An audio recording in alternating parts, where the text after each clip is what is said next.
Sean todos bienvenidos a este curso de seguridad informática. Vamos a ver en esta presentación el ataque de inyección SQL.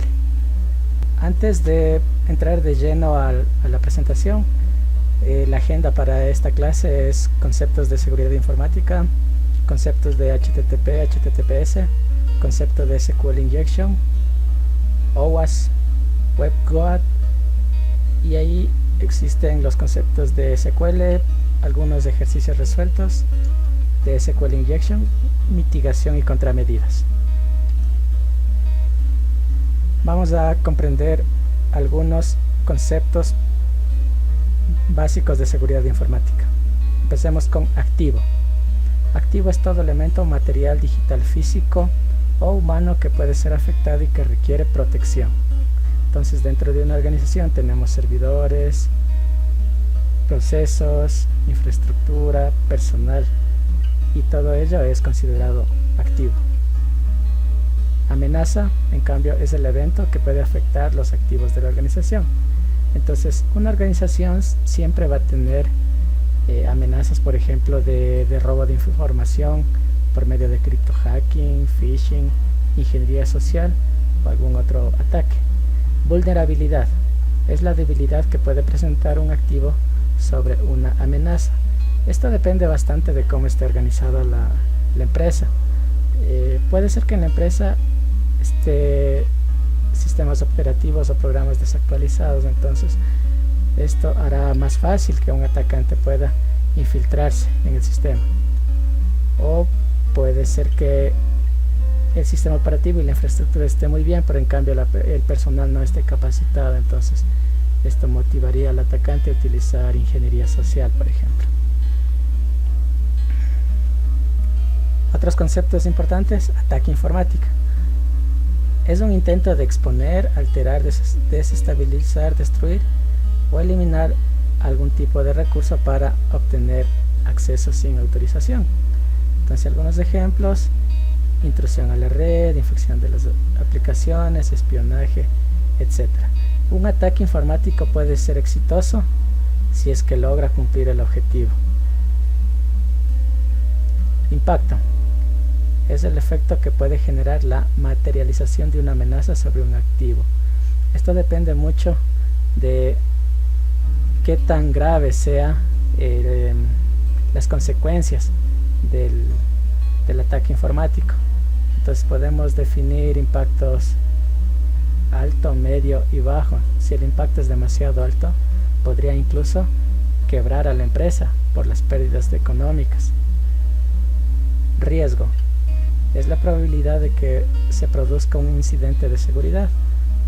Por ejemplo, los clientes que tienen dinero en el banco y que realizan transacciones por internet tienen muy alta probabilidad de recibir ataques de phishing, que básicamente consiste en clonar o falsificar la página web del banco, en este caso, para que los usuarios de manera ingenua ingresen sus usuarios, sus contraseñas, sus credenciales, y así ser víctimas de robo.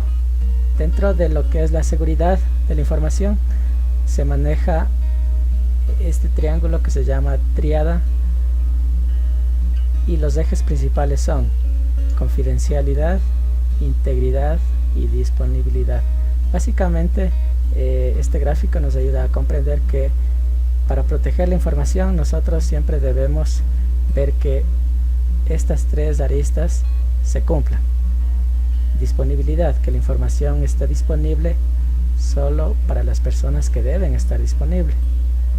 Integridad, que la información no cambie, que la información salga del origen y llegue al destino sin haber sufrido alteraciones en el camino. Confidencialidad, que básicamente solo puedan tener acceso a la información las personas que deben tener acceso a la información.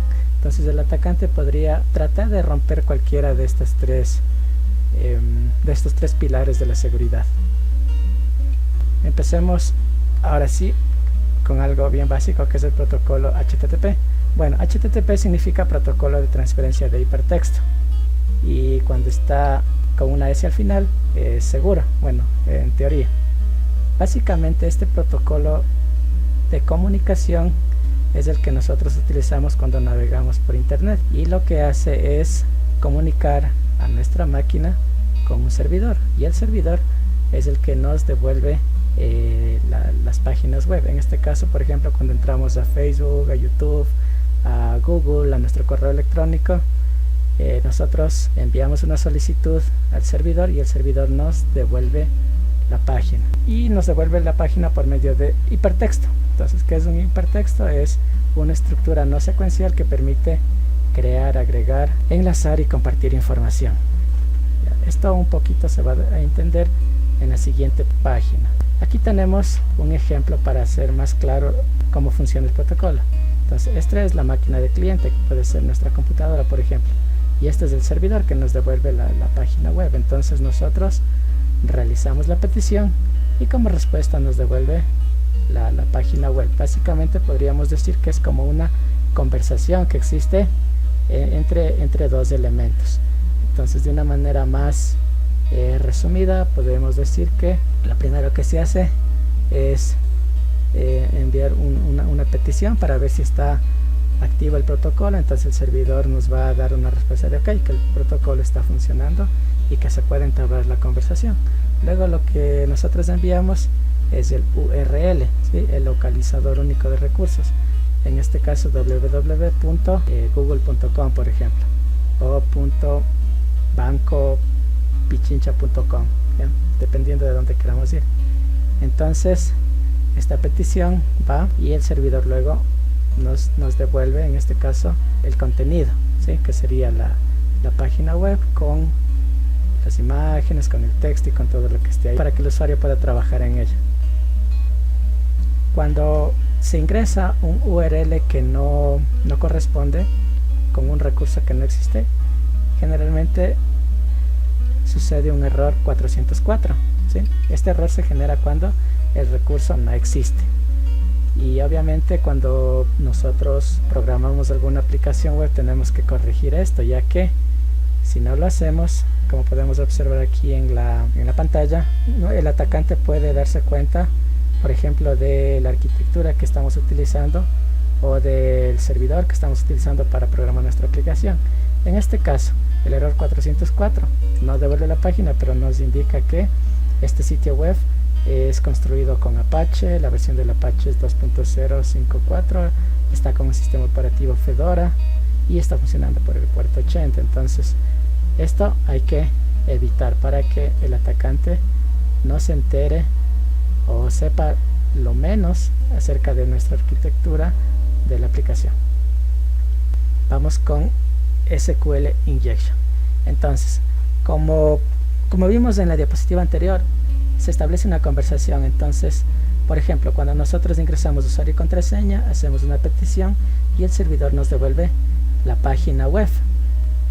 Entonces aquí en la petición nosotros lo que mandamos es en este caso una sentencia SQL para que el servidor la verifique y nos devuelva la respuesta. SQL Injection es un método de infiltración que consiste en inyectar código SQL malicioso, es decir que a nuestra petición normal le va a agregar código malicioso para que no solamente devuelva lo que le pedimos, sino que devuelva mucha más información. Por ejemplo, puedo simplemente pedir con mi usuario y mi contraseña, pedir solamente mis datos, pero el atacante puede utilizar la técnica SQL Injection para aumentar código malicioso y hacer que en lugar de devolver solamente mi información, devuelva toda la base de datos, por ejemplo. Ya, ¿y por qué se da ese error? Bueno, es básicamente porque cuando se crearon todo este tema de protocolos y de bases de datos en sí, no se pensó mucho en el tema de seguridad. Entonces son funcionales, sí, pero no fueron, digamos, configurados inicialmente para funcionar de manera segura. Entonces es por eso que se ha ido aprendiendo en el camino y creando parches y actualizaciones y cambiando las versiones de los protocolos. A diferencia del protocolo HTTP, en el protocolo HTTPS la información ya no va en claro, sino va en texto cifrado. Esto no garantiza que no se puede hacer el ataque SQL injection. Aquí tenemos un ejemplo. Si yo ingreso aquí mi usuario y mi password y me logueo en la página, que debería dar como respuesta simplemente mi página de la aplicación. Pero si no está validado la programación para estos inputs, con un ataque SQL injection podría el atacante acceder a toda la base de datos, incluso podría borrar información, incluso podría dar de baja la aplicación si es que se hace, digamos, del acceso total a la base de datos. OWASP es una organización sin fines de lucro que ayuda a desarrollar aplicaciones web seguras. Entonces, básicamente, digamos que es un grupo de personas que siempre están investigando y analizando cómo se puede poner contramedidas para este tipo de ataques. Cada cierto tiempo esta organización publica un top 10, que son los 10 ataques más peligrosos a las aplicaciones web. Y como podemos ver aquí en su última publicación del 2017, el mayor ataque es la inyección de código malicioso. Y ahí la importancia de aprender a realizar aplicaciones seguras para evitar ataques de inyección de código malicioso. OWASP, por su parte, genera una aplicación en Java que se llama WebGuard. Esta aplicación permite a las personas aprender acerca de los ataques, practicar, digamos, en vivo. Bueno, aquí tenemos la introducción. Entonces, SQL injection son intentos para manipular una base de datos. Los objetivos que tenemos en esta práctica de SQL injection son comprender qué es DML, DDL y DSL. DML es el conjunto de sentencias que permiten la manipulación de las tablas. En este caso, con DML, básicamente son el grupo de sentencias que nos permiten seleccionar, insertar, actualizar y borrar datos de una tabla. DDL, por su parte, lo que permite es definir las estructuras de una base de datos. Entonces aquí podemos crear y borrar tablas o bases de datos incluso. Y DSL, en cambio, es el conjunto de instrucciones que nos permite controlar el acceso a las bases de datos. En cuanto a permisos, aquí podemos aplicar instrucciones como grant para agregar permisos y revoke para quitar permisos. También aquí se hablará un poco de lo que es SQL injection utilizando string, SQL injection utilizando valores numéricos, y lo que es violación de la tríada de la CIA que vimos, de los 3 pilares fundamentales de la seguridad. ¿Qué es SQL? Bueno, es un lenguaje de programación que nos permite acceder a las bases de datos y realizar todas las operaciones que se mencionó anteriormente con DML, DDL y DSL.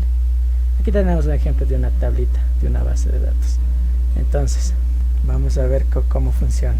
Entonces, por ejemplo, supongamos que aquí tenemos que hacer que el usuario, cuando ingrese el nombre del empleado, pueda obtener el departamento. Entonces, un ejemplo de una sentencia SQL es select department from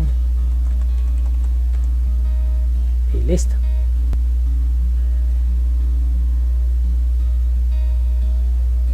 Siguiente, vamos con las secuencias de tipo DML. En este caso queremos actualizar un departamento. Ya, entonces pongamos update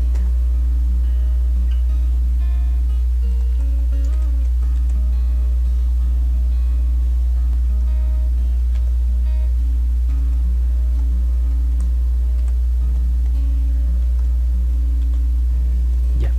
Si regresamos a la página 2, vamos a ver que aquí el empleado Toby trabaja en el departamento de desarrollo. Entonces, con las instrucciones de ML lo que podemos hacer es modificar esta información para que en lugar de trabajar en desarrollo, ahora trabaje en el departamento de ventas. Y listo. Sigamos. En este ejercicio, en cambio, veremos cómo funcionan las instrucciones de DL. Ya, entonces en este caso vamos a alterar una tabla.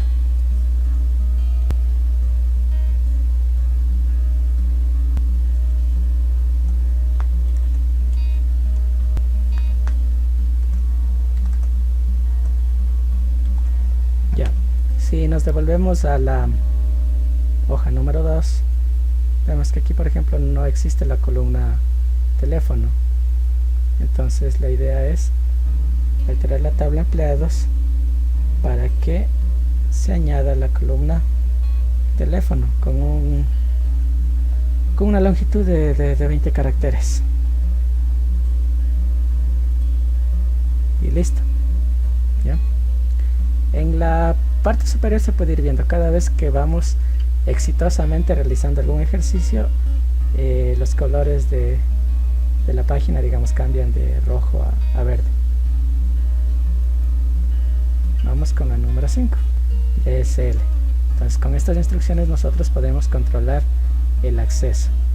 Digamos que existe un usuario, ¿no?, que por motivos de la práctica, bueno, se va a llamar usuario no autorizado. Entonces, ¿cómo hacemos que este usuario tenga los permisos para acceder a las tablas? Simplemente con la instrucción grant alter table y ponemos el nombre de el usuario, que en este caso es, curiosamente, este usuario de acá, no autorizado, punto y coma, y listo. Entonces, podemos ver, ya le dimos permiso a este usuario para que tenga los privilegios sobre la tabla. Entonces, como podemos ver, realizar sentencias DML, DSL y DDL es sumamente fácil. Entonces, si el atacante accede a la base y simplemente añade un código como este, ya podría tener su propio usuario en la base de datos, y si este usuario es administrador, podría fácilmente acceder a toda la información, borrarla, copiarla, etc. Bueno, existe una definición básicamente de lo que es SQL Injection. Como lo vimos hace un rato, consiste en el ingreso de código malicioso en una sentencia que el servidor lo procesa como si fuese normal. Los ataques de SQL Injection, si es que tienen éxito, podrían leer y modificar datos sensitivos de la base de datos, ejecutar operaciones de administrador, añadir usuarios, truncar tablas y logs, apagar servicios de auditoría para la base de datos, etcétera, etcétera. Algunas defensas que se podría hacer en este caso son validación de las entradas, disminuir los privilegios, depende también de la tecnología de la base de datos. En este caso, por ejemplo, las bases de datos que son pagadas, ¿sí?, generalmente brindan un poco más de seguridad por el tema de soporte. Por ejemplo, una base de datos Oracle en este caso sería más robusta que un Postgres. Listo, entonces vamos a la práctica número 9, y aquí nos brinda un pequeño ejemplo. Entonces, normalmente, si no hay seguridad para prevenir SQL Injection, Este sería un select normal para extraer la información de John. Entonces aquí esta instrucción lo que nos dice es seleccionar de la tabla user data los datos de John y bueno, el apellido correspondiente, John Smith me parece que es. Entonces si yo pongo John y Smith, debería darme los datos únicamente de John, pero si no está protegido correctamente vamos a tener problemas.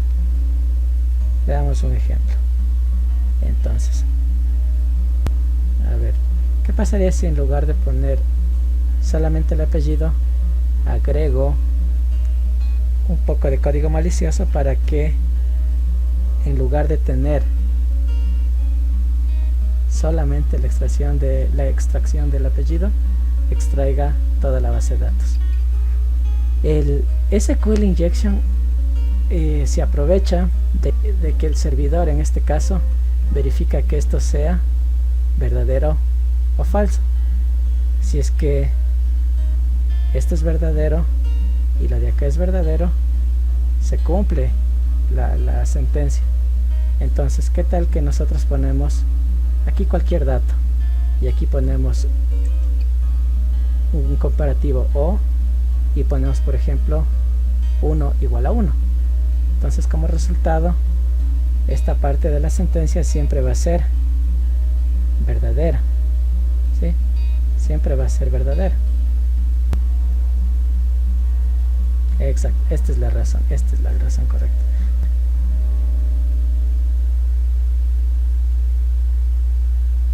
Ya, listo. Entonces ahí sí tenemos una cadena vacía o 1 igual a 1.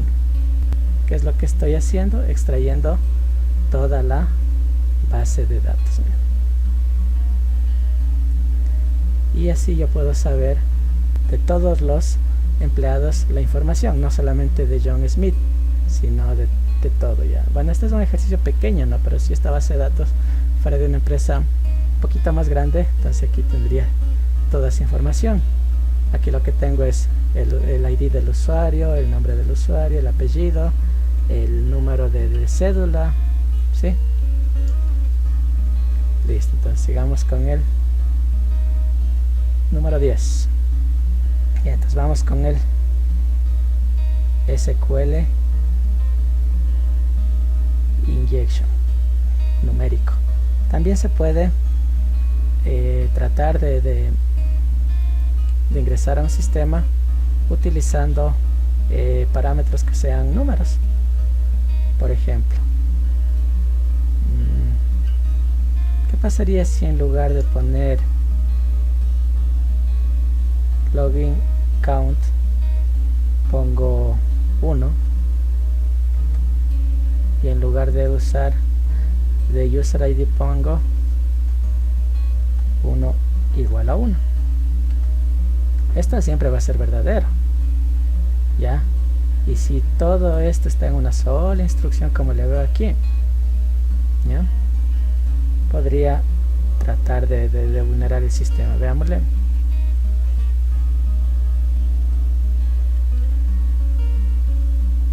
Ya, entonces hagamos otro intento.